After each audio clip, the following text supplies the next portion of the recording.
el último tiempo hemos hablado muchas veces, Cristian, de la alta incidencia del cáncer en el mundo entero, ¿no? Y de distintos tipos de cáncer, que es una enfermedad que siempre esperamos pueda encontrar un tratamiento, alguna cura, que mejore la calidad de vida de las personas que lo padecen durante ese periodo.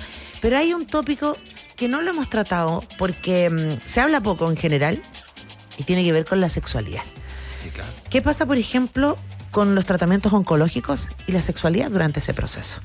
¿Qué ocurre con la persona que recibe ese diagnóstico de cáncer y su propia forma de mirar aquello? Por eso está con nosotros Rosmarie Oliva, ella es psicóloga clínica, terapeuta de familias y de parejas y psicooncóloga. Tiene más de 20 años de experiencia y trabaja en el Centro Oncológico del Hospital Sotero del Río, además de su consulta particular. Rosmarie, muchas gracias por estar aquí con nosotros. Un gusto. Hola, buen día.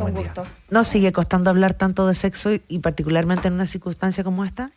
Cuesta mucho. En una circunstancia así, lo que se pone el foco siempre es en la curación, en los tratamientos, en el sobrevivir, pero la calidad de vida muchas veces queda en segundo, tercer lugar, y la sexualidad muchas veces es vista como decía recién, como una frivolidad, como un tema de segundo, tercer orden que no se considera. No es prioridad. No, para nada. Y no es algo que se toque en los tratamientos, no es un tema que surja en forma espontánea. Más bien, en lo que se refiere a atención de salud mental, es un tema que uno va sacando, o yo por lo menos como profesional voy tomando a partir de lo que me va brindando el paciente, pero no es un motivo de consulta frecuente. Es lejos, como diría yo, que es una de las últimas prioridades que se ponen los propios pacientes. ¿Será porque somos medio culposos también? ¿Será porque se ve como una frivolidad, como dices tú, cuando efectivamente no lo es? ¿Será por un tema de sociedad, que de hecho hablar de la sexualidad ya nos cuesta mucho, digamos, ¿no? Yo diría que de ahí partimos mal, digamos. Claro. De ahí partimos mal, porque ya hablar de sexo y enfermedad, hablar de sexo y adulto mayor, es algo como que no pega mucho, como se ve muy extraño en nuestra sociedad. No se toma como parte de una persona sana, con un bienestar biopsicosocial, que se supone que ese es el concepto de salud. La salud sexual no está como en nuestro imaginario colectivo puesta ahí. Entonces, tomarlo, poner esto en el contexto de una enfermedad que está muy teñida con el tema de la muerte. O sea, te dan el diagnóstico de cáncer, claro, y lo primero que se le viene a todo el mundo, a nosotros, pensamos en muerte, cuánto irá a durar y por qué tratamientos voy a pasar. Entonces, el tema del disfrute del sexo no tiene lugar. Bueno, de hecho estaba pensando también qué tanto le ocurre a una persona que recibe el diagnóstico, porque una cosa es que no hablemos del tema y tal, pero además las expectativas de la propia persona, o sea, si a uno le dicen, oye, tienes cáncer, te vas a tratar, probablemente uno piensa que no va a rendir, que no va a disfrutarlo, que no va a ser una buena experiencia con la pareja o con la persona que tenga al frente, que la van a mirar o lo van a mirar con pena. ¿Pasa algo de eso? Pasa todo eso. Pasa todo eso. Las primeras cosas que piensan los pacientes, o sea, voy a decir experiencias muy comunes que me toca ver en consulta. Pacientes que le dicen a sus parejas, oye, te dejo las puertas abiertas, te puedes ir, puedes buscar a otras personas, porque yo ya no voy a estar para ti pendiente, no voy a estar disponible, mi cuerpo va a cambiar. O sea, los tratamientos realmente son agresiones a la corporalidad personal, tanto la figura que uno tiene en la cabeza, el esquema corporal, como el cuerpo en sí concreto.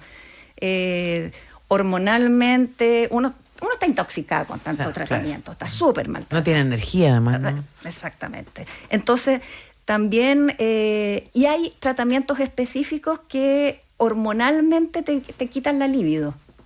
Entonces, pues hay medicamentos, claro. Entonces, ya de ahí, digamos, eso no significa que la sexualidad muera. O sea, en una pareja que tiene una buena calidad de vida sexual, se puede, o sea, la sexualidad es mucho más allá que la pura genitalidad. Claro. Entonces podemos seguir jugando, podemos seguir teniendo un espacio rico de pareja, pero para eso se requiere trabajo de pareja, se requiere tener mucho... Complicidad. Absolutamente. Ese es el desde. Ese es el desde. Entonces el trabajo que uno hace habitualmente es partir con la paciente, el paciente que tiene cáncer, e invitar a la pareja, y de ahí se pueden hacer muchas, pero muchísimas cosas. Bueno, contestaste algo un poco de lo que te iba a preguntar, ¿no? Que era cuando se pasa ese umbral del primer diagnóstico, ¿no? Que evidentemente es un remesón a todo nivel, ¿no? Me imagino.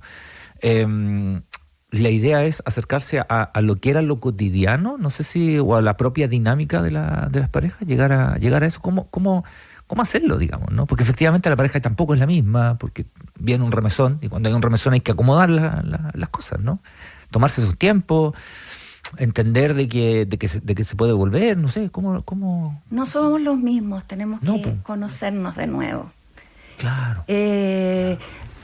Frente a cirugías de cualquier tipo, no me voy a quedar en lo obvio que sea de mama o cáncer de próstata, sino cualquier cirugía que a uno le cambia la figura corporal. No soy la misma. Estoy con quimioterapia. Se me cae el pelo. Exactamente. No me siento atractivo. Claro. Los hombres también con estos tratamientos pierden mucha masa muscular. Entonces el tema de la figura corporal no es solamente femenina, sino masculina. O sea, yo ya no soy el mismo que antes. Y ir conociendo, ir viendo que soy mucho más allá que la propia corporalidad. Y ir conociéndonos, reconociéndonos con el otro y conociendo lo que le gusta al otro, lo que espera el otro. Es que eso es clave, perdón que te interrumpa, Rosemary, porque nosotros hemos hablado aquí con Cristian de una serie de Michelle Williams que se llama Morir de placer, que es una serie precisamente que se basa en un libro y una historia real de una mujer que es diagnosticada con cáncer y que ella quiere disfrutar de la sexualidad y la vida. Y ahí, por ejemplo, pasa que quien es su pareja en ese momento, su esposo, para no spoiler tanto, lo único que hace es estar preocupado de que ella esté bien. No, pero no me toques, tienes que cuidarte. Y ella lo único que quiere es hacer las cosas que no hizo, sentir todo lo que no sintió. O sea, eso de la complicidad que hablabas y del ponerse un poco en el lugar de otro es súper fundamental. O sea, ese ejemplo que estás diciendo es muy habitual en mujeres que se dicen mi marido no me está tocando, siento que no me tiene cierto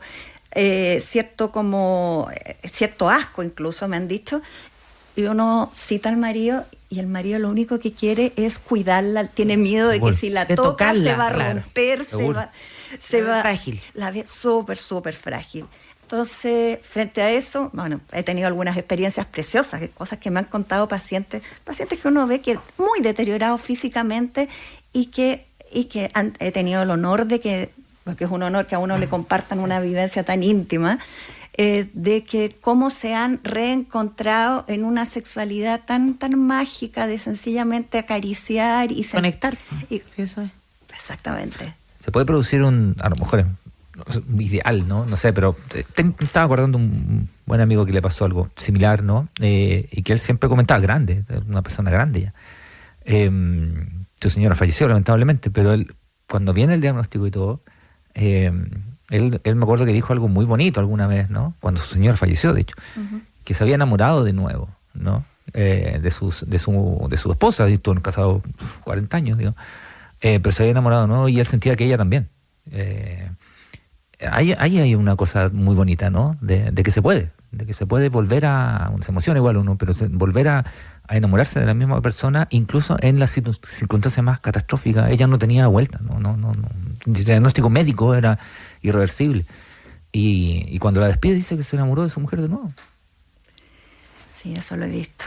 Y es mágico, como te decía, a mí me llega a dar pudor porque te están abriendo la puerta a un espacio tan íntimo, y cuando se produce esa disposición de ambos, porque esto es activo, es un trabajo que tenemos que cuidar, esto que ni la enfermedad ni nadie nos puede arrebatar, que es nuestro propio espacio de complicidad, este espacio nuestro en que solamente estamos nosotros.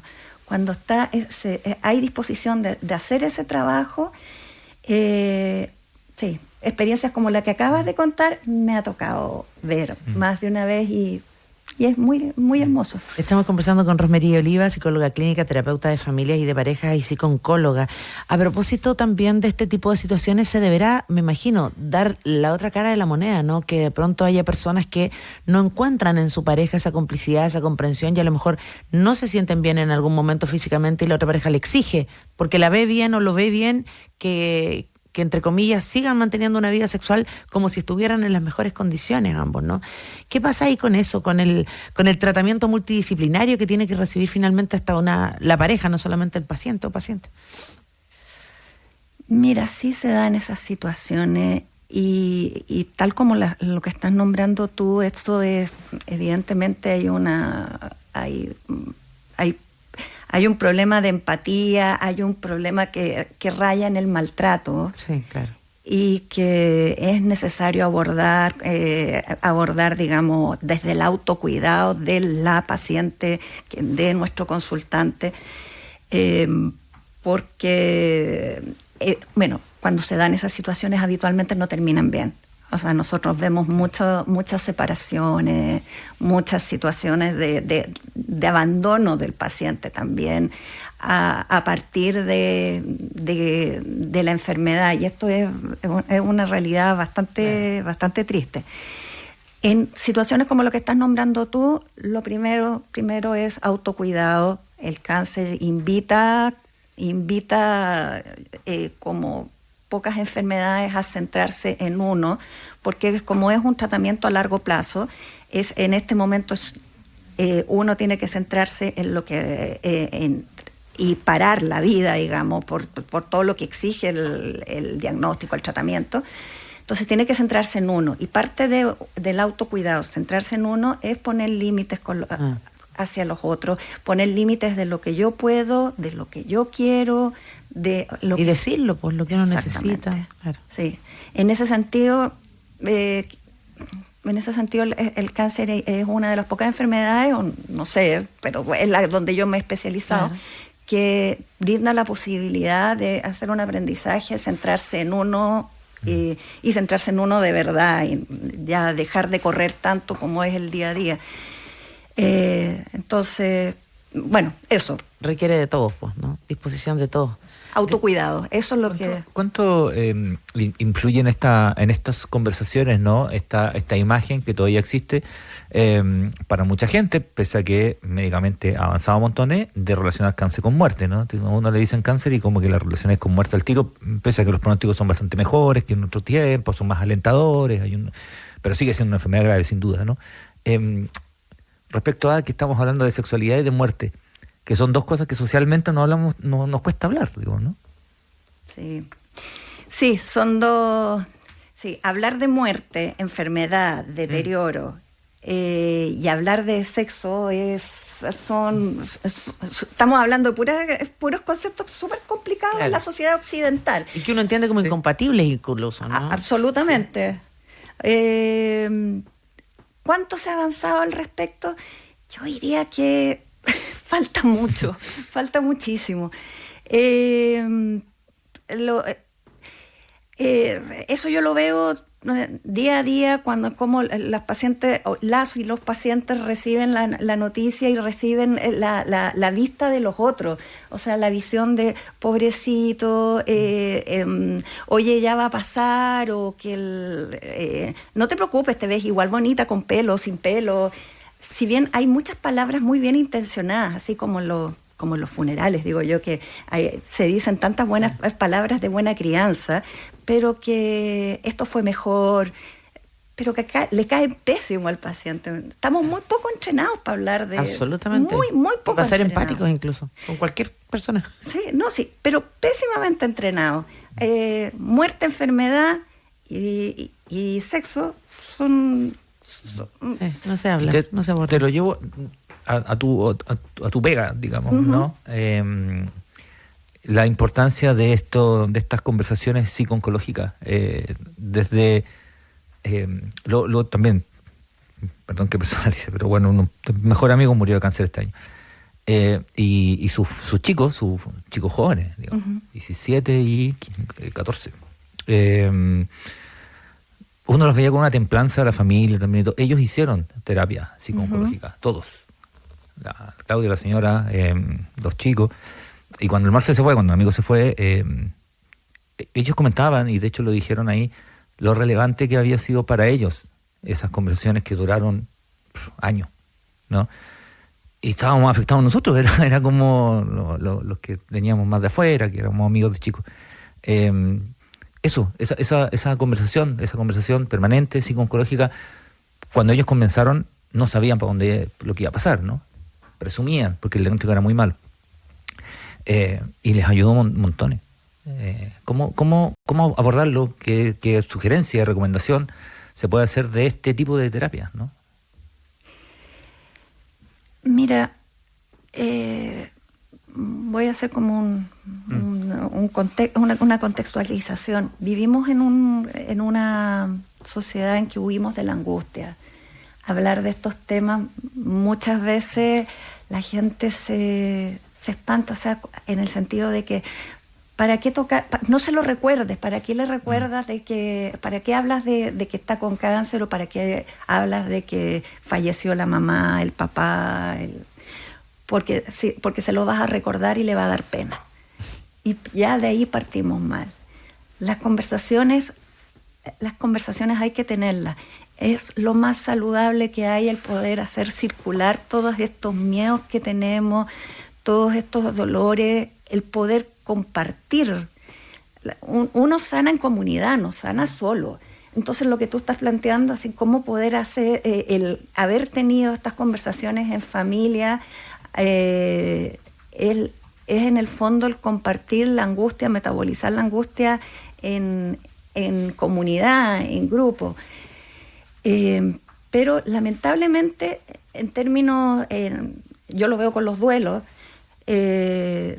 uno ve cómo las familias, los círculos de amigos se cierran, evitan hablar el tema para no afectar al doliente, a la persona que está pasando por el cáncer, evitan llamarlo para no molestar. Es como la frase más típica, ¿para qué lo voy a llamar si lo voy a molestar? Pero en el fondo no hacerse cargo uno tampoco. Me muero de miedo. Eso es algo que tengo que hablar mucho con mis pacientes. ¿No? Que no es que los amigos no lo quieran, no es que sean malas personas, es que se mueren de miedo. Se mueren de miedo de abordar esto. Y si volvemos al tema de la sexualidad, ¿para qué estamos con cosas? También los profesionales, muchas veces médicos, puede ser colegas míos, también se mueren de miedo de entrar en el tema de la sexualidad y encontrarse con algo, con lo cual, hay que hacer ciertos duelos y también qué espanto que esto me puede pasar a mí, que esa es otra patita, o sea, obvio, claro. El enfrentar, el mirar el cáncer, el mirar a la muerte de frente también me pone de frente a que eso me puede pasar a mí, cómo sería en mi caso, con mis hijos, con mi realidad. Es súper interesante eso de ver cómo uno se involucra en los procesos, ¿no? Finalmente, si primero hago el ejercicio de hacerme cargo de, cómo me afecta a mí, que esta persona esté enferma, que él probablemente pueda morir o que tenga que pasarle muy mal en un tratamiento. Y no estando con la otra persona que puede llegar a ser la prioridad en un momento, sino que como para saber cómo aportar, porque por ejemplo hemos visto muchos casos también de personas que tienen cáncer, empiezan un tratamiento de quimioterapia y en las redes sociales se ven videos de que cuando se van a rapar también se corta el pelo el marido, el peluquero, etcétera, ¿no? Como para empatizar con esa persona. Y aquí nos escribe una auditora, Patricia, que dice que, que se sorprendió que estuviéramos hablando de este tema porque es un tema súper oculto, que ella tuvo cáncer de mama. Dice, me sentí en el piso y horrible. Mi pareja me acompañó en todo. Él le preguntó al doctor cómo podía acercarse a mí en este proceso, que es un poco la pregunta que debiéramos hacernos todos en algún entorno, ¿no? Sí, no es, o sea, Patricia, tu marido es tremendamente proactivo, bien por él. Lo hizo bien esta vez. Lo hizo bien. Es la pregunta que nos debiéramos hacer todos y cómo acercarnos al paciente y que el paciente tampoco le tenga susto a esto. Claro. porque ya tenemos ahí un marido proactivo, pero también los pacientes han tenido muchos miedos, miedo al rechazo, miedo a que las cosas, en este reconocerse que hablábamos antes, que ya no le vaya a gustar. Claro. Ya no le vaya a gustar, ya no somos los mismos de antes, y evidentemente, o sea, no solamente estamos cambiando por la enfermedad, sino además todos los días somos personas distintas, somos más viejos, ¿no? Claro, sí. No, y se pueden encontrar otras parejas, me van a abandonar, y es como todo un círculo, eso, ¿no? ¿Cambia algo la edad de los pacientes? ¿Se ve distinto si son más grandes, si son más jóvenes, mediana edad? Sí, se ve distinto. Mira, a edades más, pensando siempre en adultos, en pacientes adultos, a edades más tempranas está el tema de la fertilidad puesto ahí arriba de la mesa. Y los tratamientos no van de la mano de la fertilidad. Hay que cuidar, hacer congelamiento de óvulos, o también hay bancos de espermios que van a recibir, digamos. Pero no siempre se aborda esto, el tema de la fertilidad, con el cuidado y con la precocidad que debiera abordarse. Como estamos en esto de que tenemos que empezar rápidamente el tratamiento antes que avance la enfermedad. Y somos todos ansiosos, además. Totalmente. Entonces esto a veces no se habla, o si se habla, se mencionó por encima nomás, en un momento en que paciente, familia, está con el impacto, está entendiendo, digamos, cuando uno está bajo mucho estrés, uno escucha la mitad. Y entiende. Menos. Claro. Menos. Entonces, bueno, queda esto arriba de la mesa, el tema de la fertilidad, que tiene que tratarse con mucho cuidado. Claro. Muchos pacientes quieren después poder mujeres querer embarazarse, y se encuentran con esto que ya no se puede, una menopausia precoz, claro. Generada por el tratamiento. De hecho, las mujeres, lo toman distinto que los hombres, en tu experiencia. ¿Qué cosa? El diagnóstico, el proceso, el tratamiento, el hablar de la sexualidad de sus parejas. Depende de la edad, nuevamente. Ya. Depende. La edad es un factor más preponderante que el género. Okay. Sí. Mujeres más jóvenes, además, están más puestas en volver rápidamente a recuperar la figura corporal, en preservar la fertilidad. Esas son como las primeras preocupaciones. Los varones en general están también puestos evidentemente en el tratamiento, en la figura corporal, porque como les decía anteriormente, el tratamiento implica, párele, nos queda un reposo, habitualmente no debiera ser así, pero baja mucho la actividad física, entonces se pierde mucha masa muscular, y digamos, si se miran ellos en comparación con sus amistades, con otros, se ven una figura, se encuentran como muy disminuidos. Entonces ahí la preocupación está más puesta en volver a recuperarme, así como macho, quizás así, pero claro, en términos de la figura. Sentirse como fuerte. Eso mismo.